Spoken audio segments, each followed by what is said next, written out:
Reading Week 11. This week's main physics idea was the continuation of Faraday's law from last week and the introduction of motional emf.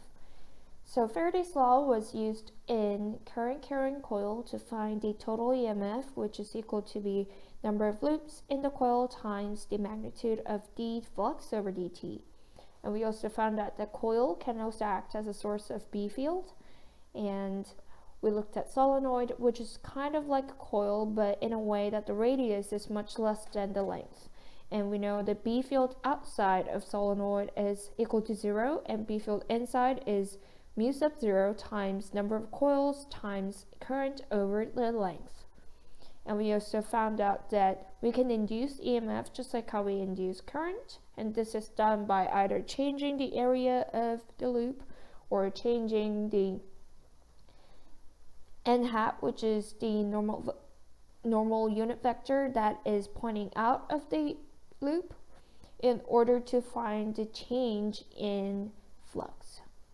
What I already knew from last week was the basics of Faraday's law, and I knew right-hand rule can be used to find the direction of the B field or current.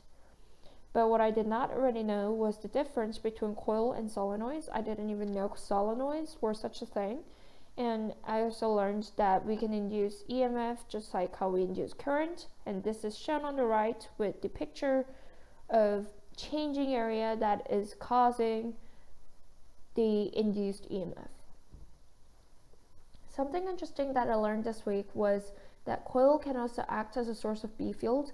So when a coil is being charged with an external power outage, it is going to have a B field that is applied on another coil acting as the loop. And we know the B field outside of solenoid is 0, and this is kind of like a similar concept when we looked at E field inside charged cell when it was equal to B0. And how this week's topic relates to my major in terms of electrical engineering is that motional EMF is applied to generation and the use of electrical power. And a confusing topic for me this week was the magnetic field of solenoid and the equation, which is B equal to mu sub 0 times number of coils times current over length. I did not really get how we get this equation, and so I did some research, and it said that a solenoid is a coil of wire basically designed to create a strong magnetic field inside the coil, and the number of turns, which is n, and this refers to the number of loops in the solenoid. The formula for the field inside the solenoid is B equals mu times current times n over the length, and they said it is derived from the Ampere's law. And the bottom shows the image of a solenoid, a section of solenoid on the left, and on the right you can see how we can look at the B field of a solenoid.